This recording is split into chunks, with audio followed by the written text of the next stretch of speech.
Water. Earth. Fire. Air. Hello and welcome back to my channel. This year's the 20-year anniversary for Avatar: The Last Airbender. So today I wanted to rank the top 20 characters in Avatar. These are 20 of the most memorable and the ones that show up the most. But that's enough yapping from me, here we go. This will be over quickly. At number 20, I have Admiral Zhao. This guy just sucks. He just travels around trying to bully an actual child and tries to kill a different child. Not only that, but he sucks at everything he does and never succeeds. He's truly such a douche, and the only character I'm gonna put below Momo. Are just a few plums short of a fruit pie. At number 19, I have Momo. Hey, I've got no beef with Momo. He just doesn't talk, and rarely is a part of anything that's going on. He did get sad when Appa was kidnapped, and he occasionally helps the four main characters. But for the most part, Momo's just chillin', so I can't put him any higher than this. You will fight for your honor. At number 18, I have Fire Lord Ozai. Ozai is a dick, plain and simple. He scarred his son for life, he plotted against his wife, and led multiple attempted genocides throughout the show. He's this low because he sucks, but he's not at the bottom because he's at least somewhat interesting. How he shunned Zuko and manipulated Azula by itself could have kept him this low, but there were plenty of other examples of him being a piece of shit that helped too. I loved seeing Aang whoop his ass though, that was pretty cool. At number 17, I have Appa. We love Appa. He's Aang's most dependable friend. Without him, he would have had no chance for him to travel and save the world so quickly. You know how much Aang cares about him based on his reaction to him getting taken. Aang was about to commit war crimes on these sandbenders. Appa was with Aang through thick and thin, literally for 100 years. As I said before, we absolutely love Appa in everything he did throughout the show. At number 16, I have Tio. So, if you don't remember, Tio was the kid in the wheelchair that had the inventor dad. He was pretty rad, though, because he couldn't walk, but he knew how to fly. He flew with the inventions his dad made, and I thought that was always very cool. He was flying so well when the gang met them that Aang thought he was another airbender, which is pretty amazing. I don't have many other reasons to talk to him about this, I just thought he was pretty cool and honestly, pretty rad. Look me in the eye when I'm talking to you. No. At number 15, I have Hakakota. Hakakota was a character that I don't think the show should have brought in, honestly. I think Qatara and especially Saka could have had more character development if he never showed up. Because, well, if you don't know this, he is their parent. He's their dad. That being said, though, he was an okay character. He didn't show up a lot during the show, but he seemed to be a good dad to the two of them. He gave them a nice connection to their old village and showed that some of the men were still alive out there fighting. Aside from that, though, he was kind of boring, and I don't know, he should be here or lower on this list, honestly. I'll always be with you. At number 14, I have Princess Yue. Princess Yue was a short-lived but very interesting character. Like, she was a princess, dated Sokka kind of, and literally became the moon. All in like 3 episodes those things were happening. She was very willing to sacrifice her own life for people so they could live on, and I thought that was very noble.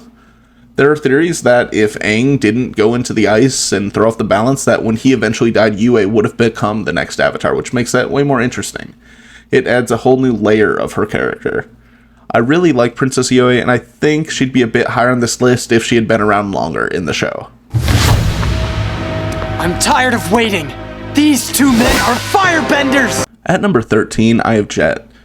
I never really liked Jet much, but I always thought he was at least a bit interesting.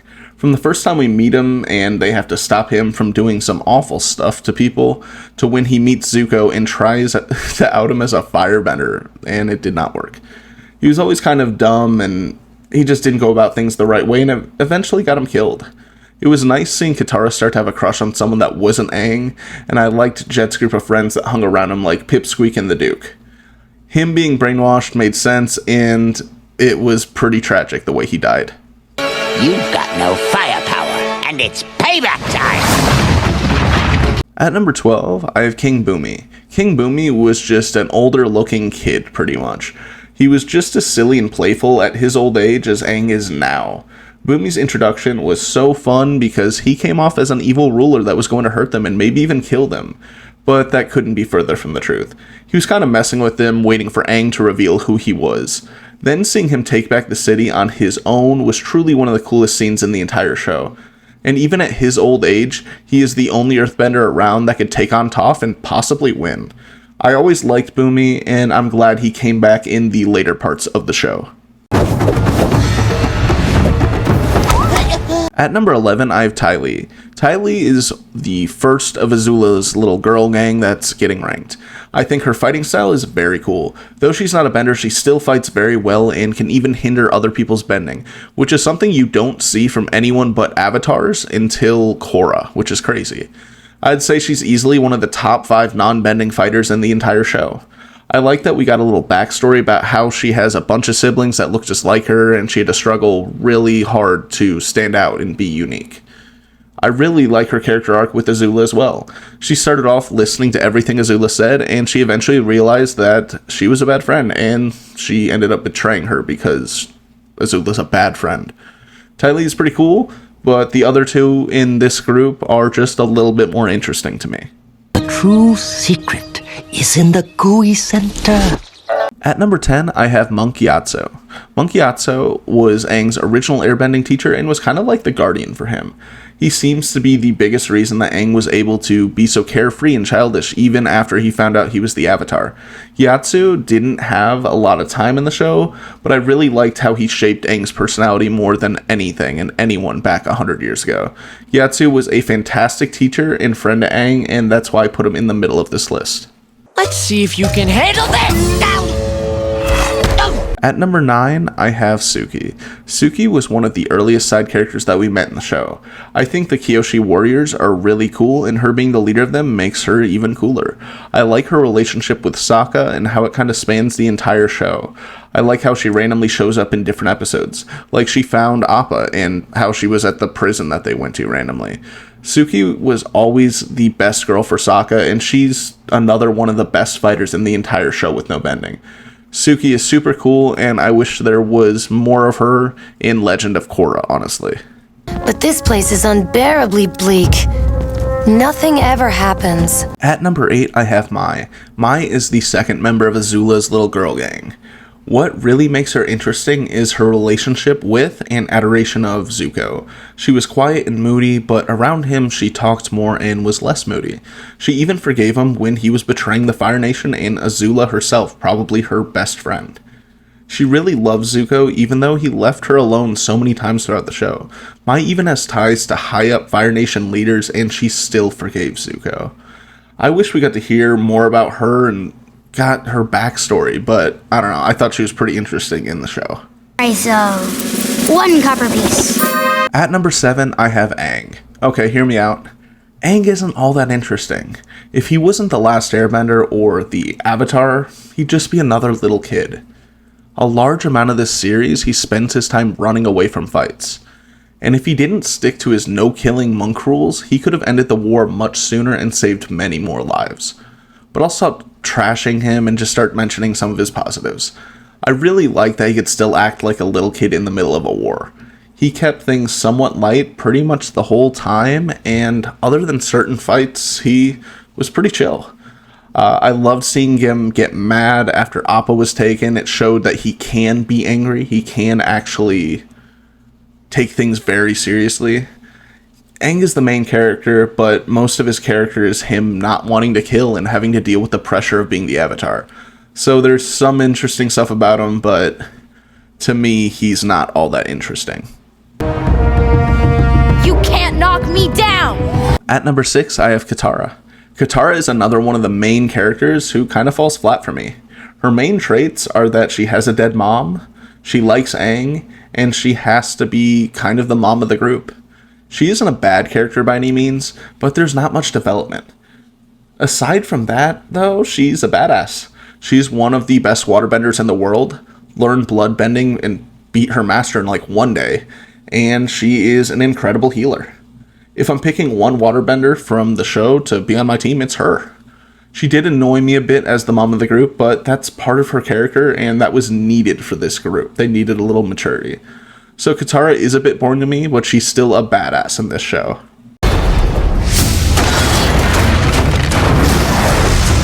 At number 5, I have Toph. Speaking of badasses, we have Toph. She's blind, maybe the best earthbender on the show, a professional earthbending wrestler, and invented metal bending all on her own. Some people say the show went from an A to an A+ in the second season because of characters like her joining. I like that she's a rich kid who doesn't want to be prim and proper, doesn't want to be a princess like her parents want her to. I love how she really connects with the other three and sees them as her real family. She can also practically see with her earthbending, so she's kind of like Daredevil as well, which is pretty cool. Toph is so cool and added such an interesting dynamic to the entire show. Toph is great and deserves to be in the top 5 characters. Food eats people! At number 4, I have Sokka. I think Sokka is the most interesting member of the main 4. One of those reasons is that I thought him being the man of the village was very interesting at his age. Putting someone silly like him in such an important role so early in his life made his whole temperament interesting. Like, for one, he has a huge pressure on him to lead and keep people safe. And on the other hand, he didn't really have time to act childish as a kid, so now he's kind of being able to do it now a little bit. He's also a master strategist and inventor. He creates so many cool things and leads them multiple times against the Fire Nation. He also has no bending, but made up for it training to become a master swordsman as well, which is awesome. He really does not let his lack of bending hold him back in the show, and I think it makes him an even better character for it. At number 3, I have Azula. Azula is another great character that doesn't really show up until season 2. She's not only a villain in the show, she is completely sadistic. Especially by the end of the show, she had completely gone crazy. But early on, we get to see her be very cruel to Zuko and do things like hurt animals as well. She had the tendencies of a serial killer, but with the power of the Fire Nation behind her, which is crazy. That's a very dangerous mix. Throughout the show, she relentlessly hunts Aang and his friends. She isn't like Zuko, who has the gray area a lot of the time. She wants one thing, and that's to kill the Avatar. You can tell she's been thoroughly brainwashed by her father. She has been manipulated from a young age to think that cruelty and brutality are the only way to live. She's truly a despicable character, and by the final episode, you got to see how all that hatred and evil has driven her mad and pushed everyone away. I think Azula is an incredibly interesting and dynamic character. Than hot leaf juice! Uncle, that's what all tea is. At number 2, I have Uncle Iroh. Now for most people's favorite character. I love Iroh. He's always been one of my favorites. The way he gives advice and just lives on a less serious side of life was just great. He never actually wanted to capture the Avatar. He just wanted to try to keep Zuko from walking on the side of evil like his father. He truly loved and cared for Zuko as if he were his own son, which makes sense because he lost his own son and that turned him off the path of evil and destruction. I love his one-on-one moments with characters like Aang, Toph, and especially Zuko. He never has any malicious intent. He just wants to help people and give them good advice. He's also a big reason why the episode takes... the episode Tales from Ba Sing Se is just a masterpiece, and it's because of his story. Him singing honoring his son makes me cry every single time. Iroh has such a dark past, and he really spends the entire show trying to make up for it. He's also one of the greatest benders in the entire show. I think he could have taken on Ozai, in my opinion, pretty easily. Also, him training and getting Jack to break out of prison was pretty cool too. So Iroh is my second favorite character in the entire show. I've learned everything, and I've had to learn it on my own. And at number 1, I have Zuko. Zuko is not only one of the best written characters in the show, but I think he's one of the best written characters in just about any show. His full character arc from hunting Aang to the ends of the earth to helping him overthrow his father and the Fire Nation was just spectacular. There were so many times during the show that he was given the chance to turn good and he turned them down. Most of the time he was saying no to Iroh, but sometimes even Katara or Aang as well. He was brainwashed as bad as Azula, but he was lucky he connected with his mother so much as a kid. It kind of saved him. Zuko was literally abused and scarred by his own father. Then he was banished, and that was all because he didn't want to use his own people as pawns. So he had good in him from the beginning, he just repressed it. He had to fight mental and moral battles with both Azula and Ozai. He never got the honor he wanted with his father and the love he wanted from Azula. Zuko was so interesting, especially for the times he did morally good things like helping Aang escape and freeing Appa. I love how interesting and dynamic his character was, because without him, Aang would not have been able to learn firebending and probably would not have been able to save the world from the Fire Nation. I think Zuko is a fantastic character and definitely the best of the entire show. My cabbages! But thank you so much for watching. I hope you enjoyed. Comment below who I ranked differently than you would have, and please subscribe if you enjoyed. Alright, have a fantastic day. Bye.